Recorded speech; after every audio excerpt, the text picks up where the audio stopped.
मैं ऋषभ कुमार आप सभी सम्यक समाचार पत्रिका के दर्शकों का हार्दिक अभिवादन करता हूं। आज 21 मई को देश के पूर्व प्रधानमंत्री राजीव गांधी की पुण्यतिथि है। आपको याद होगा आज ही के दिन सन 1991 में जब दक्षिण भारत में एक चुनावी सभा को राजीव गांधी संबोधित कर रहे थे तो उन पर आत्मघाती हमला हुआ और आत्मघाती हमले में देश के सबसे युवा प्रधानमंत्री शहीद हो गए।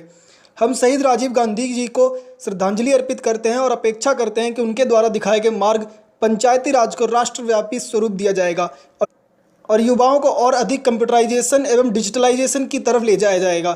इस अवसर पर सभी देशवासियों को एक प्रण लेना होगा कि हिंसा आधारित राजनीति का कोई स्थान नहीं होगा इस देश में। आज 30 मई को पीएचडी शोध छात्र सूरज कुमार बौद्ध के माध्यम से प्रवासी मजदूरों की समस्या पर गहन चिंतन किया जाएगा। आइए आपको दिखाते हैं कि सूरज कुमार बौद्ध का क्या कुछ कहना है।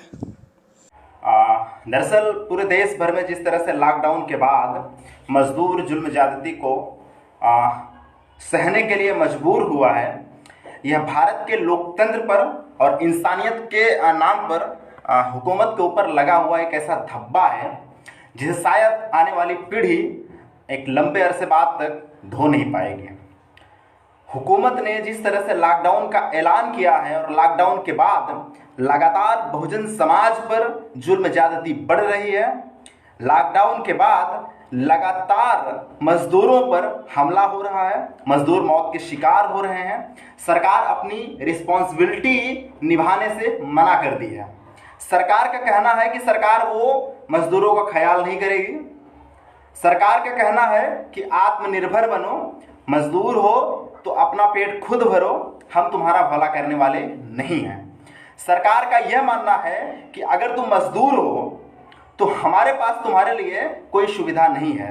हाँ, अगर तुम किसी अमीरजादे की औलाद होते तो सरकार तुमको चार्टर्ड प्लेन से लाती। अगर तुम किसी अमीरजादे की औलाद होते तो सरकार तुमको हवाई जहाज से लाती।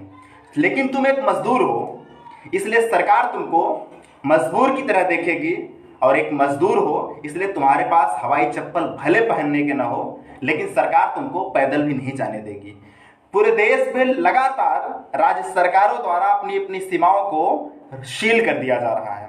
सीमाओं को सील करने का नतीजा यह है कि पैदल चलते वाला मजदूर जो हजारों किलोमीटर, सैकड़ों किलोमीटर दूर तक अपने बीवी बच्चों को लेकर के पैदल जा रहा है, और अब आगे चल के उसे ऐसा महसूस होना पड़ रहा है कोई एक जगह खड़ा कर दिया जाएगा, आगे नहीं बढ़ पाएगा। यह हुकूमत की तानाशाही है कि एक गर्भवती महिला जो सैकड़ों किलोमीटर पैदल जाती है और उसका बच्चा पेट में ही मर जाता है। यह हुकूमत का तानाशाही है कि एक गर्भवती महिला जो सैकड़ों किलोमीटर दूर तक पैदल जाती है और अंत में उसे यह देखना पड़ता है कि उसको बच्चा होता है और सड़क के किनारे बच्चे को पैदा किया जाता है और 1 घंटे बाद वो फिर 60 किलोमीटर दूर जाती है। सरकारी फरमान और सरकारी क्रूरता का नतीजा यह होता है कि मजदूरों के ऊपर ट्रेन चलती है। मजदूरों के लिए ट्रेन नहीं चलती है, मजदूरों के ऊपर ट्रेन चलती है। मजदूरों के पास मजदूरों को चलने के लिए साधन मुहैया नहीं कराई जाती है, लेकिन मजदूरों के ऊपर ट्रक चलाई जा रही है। मजदूर मौत के शिकार हो रहे हैं। उसका जिम्मेदार कौन है? इस देश की हुकूमत, इस देश की जनता, या भूखमरी कोरोना की महामारी और पुलिस का लाठी झेल रहा वो गरीब मजदूर? हमको आपको यह सवाल करना होगा कि लोकतंत्र, जिस तरह से लोकतंत्र एक नामक विषय को लगातार मजाक बनाया जा रहा है, यह निहायत ही शर्मनाक है। मुझे तो अफसोस होता है सुप्रीम कोर्ट के जिंदा होने पर, सुप्रीम कोर्ट के निष्पक्षता पर, कि सुप्रीम कोर्ट कहती है अगर कोई व्यक्ति खुद जाकर के ट्रेन की पटरी पर सोएगा तो भला उसे कौन बचा सकता है। चौंकिए मत, यह अदालत का फरमान है। चौंकिए मत, ये लोकतंत्र है। लोकतंत्र के नाम पर, संविधान के नाम पर लगातार संविधान की हत्या की जा रही है, और जिम्मेदार कौन है यह समझना पड़ेगा। जब आप यह समझेंगे तब आपको लगेगा कि इस देश में वह तानाशाह बैठे हुए लोग जो मजदूरों के हक की बात नहीं कर रहे हैं, जो आज मजदूर मर रहा है, लेकिन वह लोग हिंदू मुसलमान, पाकिस्तान, हिंदुस्तान करने में टिके हुए हैं और भारत को लगातार हिंदुस्तान बनाए जाने की कोशिश की जा रही है। आपको सोचना होगा कि मजदूर का हितैषी कौन है। आपको सोचना होगा क्या इस देश में गरीबों को जीने का हक है या नहीं है। गरीबों पर ट्रेन चलाई जाएगी, गरीबों पर ट्रक चलाई जाएगी, गरीब को जिंदा रहने का कोई हक नहीं है इस देश में। एक काव्यात्मक बात हो सकती है कि मजदूरों की कोई जाति नहीं होती है, लेकिन जब आप मजदूर का या मजदूर नामक जो परिभाषा है उसका घूंघट हटा करके देखेंगे तब आप पाएंगे कि मजदूर बहुजन समाज के लोग हैं और बहुजन समाज के लोग ही मजदूर हैं। बहुजन समाज के लोग मजदूर हैं, इसीलिए बहुजन समाज को मरने के लिए छोड़ दिया गया है। इतना ही नहीं, इतने से पेट नहीं भरा तो उत्तर प्रदेश सरकार का फरमान आता है कि 3 साल के लिए श्रम कानून खत्म कर दिया जाएगा। मध्य प्रदेश सरकार का फरमान आता है कि अब कार्य की अवधि 8 घंटे से बढ़ा करके 12 घंटे कर दी जाएगी। मध्य प्रदेश सरकार के फरमान पर योगी बाबा भी चलते हैं और मजदूरों की कार्य अवधि 8 से 12 कर देते हैं। उसके कार पर चलती है योगी सरकार की गुजरात हुकूमत और उसके बाद कर्नाटका।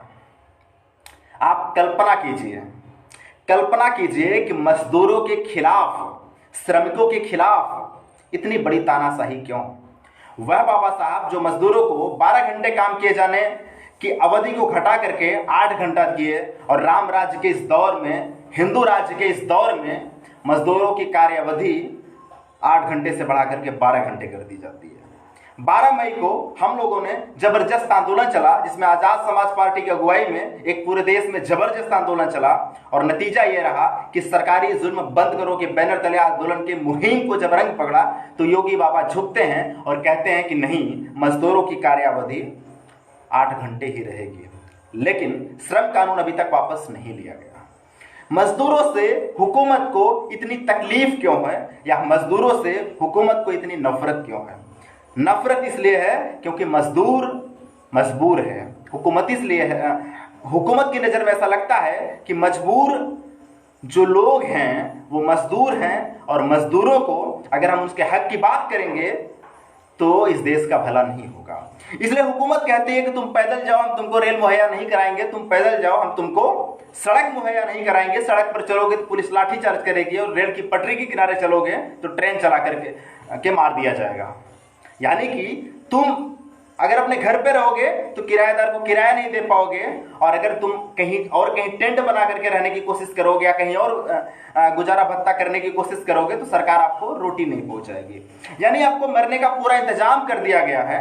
कोरोना वायरस से पता नहीं मजदूर बचे न बचे, लेकिन भूखमरी नामक वायरस से वो जरूर मर जाएगा, सिर्फ इसलिए क्योंकि हुकूमत को पता है कि इस देश के शोषित वंचित समाज मजदूरों को अगर हम उस पर पैसा खर्च करेंगे तो हुकूमत का पैसा जाया जाएगा। इसलिए हुकूमत ने आत्मनिर्भर पैकेज का ऐलान किया है। और आत्मनिर्भर पैकेज किसको दिया जाएगा? वो दिया जाएगा अदानी को, वो दिया जाएगा अंबानी को, वो दिया जाएगा हिंडाल्को को, वो दिया जाएगा इस देश के पूंजीपतियों को। सोचिए, आत्मनिर्भर बनो यानी खुद मर जाओ, मजदूर मर जाओ, लेकिन आत्मनिर्भर उद्योगपति नहीं बनेंगे, पूंजीपति नहीं बनेंगे। सरकार उनको आत्मनिर्भर पैकेज देगी। न लाज है न शर्म है, लोकतंत्र की हत्या लगातार की जा रही है। बेहयाई पर उतर आए हैं भारतीय जनता पार्टी वाले लोग। या आपको धमकी देंगे, या आपको मारने की धमकी देंगे, या आप पर मुकदमा दर्ज करेंगे। और लॉकडाउन की आड़ में लगातार जिस तरह से जामिया को और एंटी सीएए प्रोटेस्टर को यानी प्रो कॉन्स्टिट्यूशन प्रदर्शनकारियों को लगातार जेल में बंद किया जा रहा है, उन पर गंभीर धाराएं लगाई जा रही हैं और नतीजा बताया जा रहा है कि ये देश की सुरक्षा में है। देश न होकर के ये एकदम पकौड़ा हो चुका है कि मालूम पड़ता है कि अगर कोई संविधान के पक्ष की बात बोल देगा, कोई हुकूमत के खिलाफ बोल देगा तो देश खत्म हो जाएगा।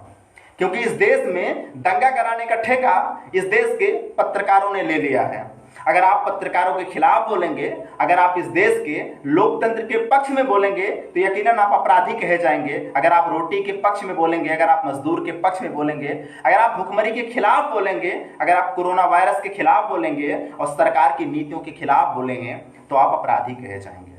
ऐसे में बहुजन समाज के लोगों का कर्तव्य इसलिए अधिक हो जाता है क्योंकि संविधान आपके बाप ने लिखा है और संविधान से सुरक्षा केवल आपको मिलेगी। अगर संविधान नहीं रहा तो समझ लीजिए गुलामी का वो दौर आपके सर पर मंडरा रहा है। चूंकि संविधान खत्म होता जा रहा है, इसलिए आपकी आंखों के सामने गुलामी ठहाका मार के हंस रही है और आपको ठेंगा दिखा रही है, आपके संविधान को ठेंगा दिखा रही है, आपकी बेबाक आवाज को ठेंगा दिखा रही है और लोकतंत्र को ठेंगा दिखा रही है। उसे पता है सत्ता में बैठे हुए हुक्मरान लोग, उसे पता है सत्ता में बैठे सत्ताधीश लोग लोकतंत्र का गला घोट करके राम राज का हुंकार लगाएंगे और जय श्री राम का नारा देंगे। उसे पता है कि आज तुम मजदूर हो, हजारों किलोमीटर भले पैदल जा रहे हो, आज तुम मजदूर हो, चलती राह में भले मर जा रहे हो, आज तुम मजबूर हो, तुम्हारे पास खाने के लिए रोटी भले नहीं है, आज तुम मजदूर हो, भले तुम भुखमरी के कगार पर खड़े हो। कल हम हिंदू मुस्लिम का दंगा फिट करेंगे, कल हम हिंदू मुस्लिम का नफरत फिट करेंगे। आज तुम मजदूर हो और कल यही तुम मजदूर न हो करके हिंदू बन जाओगे और मुसलमान बन जाओगे। जहां हिंदू मुसलमान बनोगे, भाजपा की जुगलबंदी काम करेगी, यकीनन भाजपा सत्ता में आएगी।